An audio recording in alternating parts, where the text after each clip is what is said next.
এক্সামে যে ভুলগুলো করা যাবে না।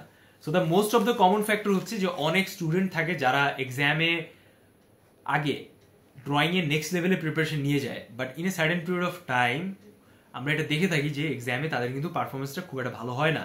কারণ কি, তারা এক্সাম হলে অনেক কমপ্লিকেশন ফেস করে, অনেক কমপ্লিকেটেড একটা সিচুয়েশন ফেস করে। তো এটার একটা কমপ্লিট সমাধান রয়েছে, যেটা হচ্ছে আজকের ভিডিওতে আমরা 5টা পয়েন্টের থ্রুতে ডিসকাশন করার চেষ্টা করবো। আর যারা চাচ্ছেন তারা কিন্তু সরাসরি আমাদের সাথে কানেক্ট হয়ে যেতে পারেন। চলুন আমরা শুরু করি।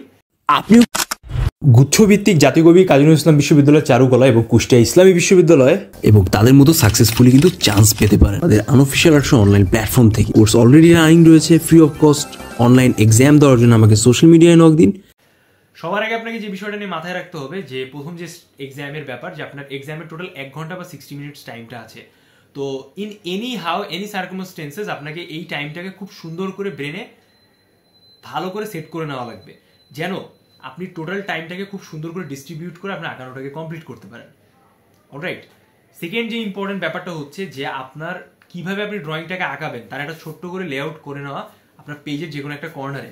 অবশ্যই কমপ্লিট ড্রয়িং যখন হয়ে যাবে তখন এক্সামের শেষের দিকে এই লেআউটটাকে মুছে দিবেন, যেন জাস্ট ফ্রেশ ফরম্যাট আপনার ড্রয়িংটাই দেখা যায়। ওকে, এই দুটো হচ্ছে সব থেকে গুরুত্বপূর্ণ ব্যাপার। এক্সাম শুরু করার আগে আপনার মাথায় সেট করে নিতে হবে।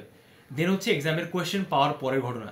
আপনি যখন এক্সামের কোয়েশ্চেন পাবেন আপনার টাইম মিনিমাম 5 মিনিট আপনি কোয়েশ্চেনটা হাতে নিয়ে একটু ভাববেন আপনি এটাকে কিভাবে আঁকাবেন। আপনি কি এটাকে ল্যান্ডস্কেপ পজিশনে আঁকাবেন নাকি আপনি এটাকে পোর্ট্রেট পজিশনে আঁকাবেন, এক্স্যাক্টলি কেমন টাইপের ড্রয়িং আছে, ওইখানে কি স্টিল লাইফ আছে, স্টিল লাইফে কি গ্লাস দেওয়া, গ্লাসের ট্রান্সপারেন্ট যে সারফেসটা আছে সেই অনুপাতে আঁকাবেন নাকি সিরামিক স্পট সেই হিসাবে আঁকাবেন, বা এইটাকে এক্স্যাক্টলি কিভাবে আপনি উপস্থাপন করতে চান, composition, perspective, balance, ratio, overall যে সাইজ আছে, মেজারমেন্ট আছে, এগুলোকে কিভাবে সাজাইতে যাচ্ছেন, ওভারঅল সবকিছু ইনডেপথ পার্ট সবকিছু হচ্ছে আপনাকে ওই সময় 5 মিনিটে সেট করে ফেলতে হবে। এরপর 4th নাম্বার যে ব্যাপারটা হচ্ছে আপনি টোটাল ড্রয়িংটাকে একটা কমপ্লিট জিওমেট্রিক শেপে কনভার্ট করে ফেলবেন। জাস্ট থিঙ্ক অ্যাবাউট ইট যে আপনি হচ্ছে কোনো পিকাসোর ওভারঅল ড্রয়িং দেখতেছেন, যে হ্যাঁ এটা পিকাসোর মতো ড্রয়িং একটা জিওমেট্রিক শেপে আপনি কনভার্ট করলেন। এর জন্য হচ্ছে আপনি আপনার যে লাইন ড্রয়িংগুলো বিভিন্নভাবে প্র্যাকটিস করেছেন, এই লাইন ড্রয়িং কিন্তু আপনার এই সেগমেন্টে কাজে আসবে। সো ভার্টিক্যাল, ওভাল, সার্কেল যে কোনো টাইপের লাইন আমরা যাই বলি না কেন এখানে কমপ্লিট ওয়েতে আপনার হেল্প বা সাপোর্ট করবে মেইন এক্সামে। দেন আপনি যখন আরও 15 থেকে 20 মিনিট টাইম স্পেন্ড করলেন, প্রথম 5 মিনিট, পরের 20 মিনিট, 25 মিনিট, দেন লাস্টের 35 মিনিটস হচ্ছে আপনি এটাকে ডিটেলস করবেন। আপনি ধরে ধরে খুঁটে খুঁটে আঁকাবেন যেন হচ্ছে আপনার টোটাল ড্রয়িংটা একটা পারফেকশনে যায়। সবসময় মাথায় রাখতে হবে যে আপনি যেটা আঁকাচ্ছেন সেটা আপনার জন্য ওই দিনের ওই হিসাবে সব থেকে বেস্ট 1 ঘন্টার একটা ড্রয়িং। আদারওয়াইজ এই কনফিডেন্স যদি আপনি না গ্রো করতে পারেন এক্সামে ঢোকার আগে, দেন আপনি কিন্তু কোনোভাবেই চান্স পাবেন না। This is my challenge for you. যদি এরকম কেউ পেয়ে থাকে দেন আমাকে 100% দেখাবেন। অলরাইট, 4th যে ইম্পর্টেন্ট ব্যাপারটা হচ্ছে যে সব থেকে মোস্ট ইম্পর্টেন্ট যে ব্যাপারটা, এক্সাম হলে মোস্ট অফ দ্য স্টুডেন্টের যে সমস্যাগুলো হয় আমরা এখন ওইটা নিয়ে একটু কথাবার্তা বলি।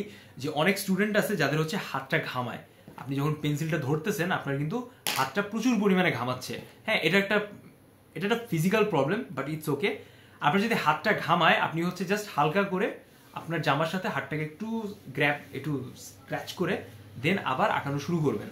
ওকে, যেহেতু গরম এখন অনেক পড়তেছে, রাজশাহী গিয়ে এক্সাম দেওয়া লাগবে, আর জানেন উত্তরবঙ্গের গরম হচ্ছে বাংলাদেশ সব থেকে ভয়াবহ অবস্থা। সো এক্সাম হলের 1 ঘন্টা টাইম লাইনের ভেতরে যখন আপনি কোনো কিছু আঁকাচ্ছেন তখন অবশ্যই মাথায় রাখতে হবে যেন পেন্সিলটা দিয়ে আপনি প্রপারলি উপস্থাপন করতে পারেন। Rough line, smooth line, soft line, sharp line, এগুলো যেন একটা প্রপার সেট আপে থাকে, আদারওয়াইজ কিন্তু আপনি স্কোর আস্তে আস্তে আপনার কমতে থাকবে। সো এক্সাম হলে আরেকটা সমস্যা হচ্ছে যে এদিক ওদিক তাকানো, ডাইনে বায়ে তাকানো, কে কেমন আঁকাচ্ছে ওইটা দেখে ডিমোটিভেট হয়ে যাওয়া। So don't do that. Exam হলে একটা সিট আপনার পরবর্তী নিশ্চিত করতে হবে, 100% কনফিডেন্সিয়াল ওয়েতে গিয়ে পরীক্ষা দিতে হবে। কোনো দিকে তাকানো যাবে না, কোনো দিকে ফোকাস করা যাবে না, নিজের ড্রয়িংয়ে ফোকাস করতে হবে। আপনি এতদিন যতগুলো ভিডিও দেখছেন, যতগুলো সিনিয়র, যতগুলো মেন্টরের কাছে প্র্যাকটিস করেছেন, সব জ্ঞানকে আপনি এখানে আপনার ক্রিয়েটিভ স্টাইলে কাজে লাগাবেন, আদারওয়াইজ কিন্তু চান্স হবে না। This is my ultimatum for you, এটা মাথায় রাখবেন।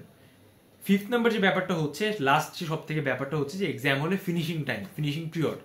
আমরা দেখি যে অনেক স্টুডেন্ট আসলে ডিটেলস করে, কিন্তু ডিটেলস করার পরেও হচ্ছে তাদের অনেক বেশি ল্যাকিংস থেকে যায়। দ্য মোস্ট কমন যে আমরা দেখেছি যে লাস্ট 6 এক্সামের পরে যে ম্যাক্সিমাম স্টুডেন্ট হচ্ছে আসলে একটা জিনিসকে অনেক বেশি পরিমাণে মেজার আউট করতে পারে না, যার কারণে হচ্ছে তাদের ড্রয়িংটা অনেকটা ফিকে পড়ে যায়। তো এইটা করা যাবে না। আপনি অবশ্যই এক্সামের লাস্টের 10 মিনিটস হাতে রাখবেন, যেন কোনো পার্টিকুলার এরিয়ায় যদি আপনি কোনো ফলস দেখেন, কোনো মিস্টেক্স দেখেন, ফ্লস দেখেন, সেগুলো যেন ইনস্ট্যান্ট আপনি কারেকশন করতে পারেন। এবার কিছু ব্যাক এন্ডসের কথাবার্তা বলি। বেসিক্যালি অনেকে জানতে চাই যে ইরেজার বেশি ব্যবহার করা যায় কিনা বা ইরেজার ব্যবহার করা উচিত কিনা। এক্সাম হলে পেপারটা অনেক নর্মাল থাকে, সো আপনারা ট্রাই করবেন যে ইরেজার ব্যবহার করতে পারেন, ইটস ওকে, কিন্তু বেশি পরিমাণে আপনি ব্যবহার না করেন, না হলে আপনার এই কাগজের যে টেক্সচারটা আছে সেটা কিন্তু নষ্ট হয়ে যায়। সো এটা কিন্তু খুবই প্যাথেটিক, অনেক সময় পেজ ছিঁড়েও যায়, অনেক সময় হচ্ছে পেজ ফুটাও হয়ে যায়। So don't try to use too much eraser on your exam paper. Second হচ্ছে এক্সামের টাইমটাকে সেভ করা। কিভাবে করবেন? আপনি বাসার থেকে বেশি করে পেন্সিল কেটে নিয়ে যাবেন, যেন এক্সাম হলে হচ্ছে আপনার পেন্সিল কাটার এক্সট্রা কোনো হ্যাসেল না হয়। আপনি যেন ইনস্ট্যান্ট টপ একটা পেন্সিল পেয়ে যান, সুন্দর করে আপনার ড্রয়িংকে উপস্থাপন করতে পারেন। It is very much important for you, এটা কিন্তু সবসময় আপনাকে মাথায় রাখতে হবে। দেন লাস্ট যে কোয়েশ্চেনের আমি অ্যান্সার করতে চাই, এর যে শুধুমাত্র ড্রয়িং 100 মার্কসের স্কোর হবে, এখান থেকে 80% আর এমসিকিউ থেকে আপনার 20% স্কোর কাউন্ট করে টোটাল ফাইনাল রেজাল্ট আউটপুট হিসেবে আপনারা পেয়ে যাবেন। 4 সেকশনের রেজাল্ট দিবে বা 3 সেকশনের রেজাল্ট দিবে, যার থ্রুতে যারা টপ 20-তে থাকবে তারা সরাসরি চান্স পাবে। আর পরবর্তীতে আপনারা জানেন যে ওয়েটিং বা সিট খালি হলে চান্স পায়, বাট এবার ওয়েটিং থেকে রাজশাহী ইউনিভার্সিটিতে চান্স পাওয়ার কোনো সুযোগ নাই। সো কেন আমি এত আর্লি এই কথাগুলো বলছি, তাই না? এটা তো একটা সব থেকে কমন কোয়েশ্চেন।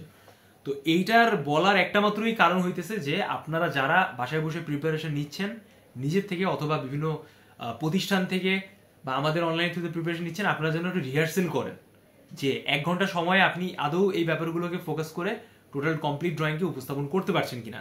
যদি আপনি না করে থাকেন, দেন ব্রেইন স্টর্মিং এর থ্রুতে নিজেকে সেটেল করার ট্রাই করেন, আপনার মাইন্ডসেটটাকে ফিক্স করেন, আপনার ড্রয়িংটা যেন সেরকম অথেন্টিসিটি আসে, আপনি যেন সেভাবে উপস্থাপন করতে পারেন।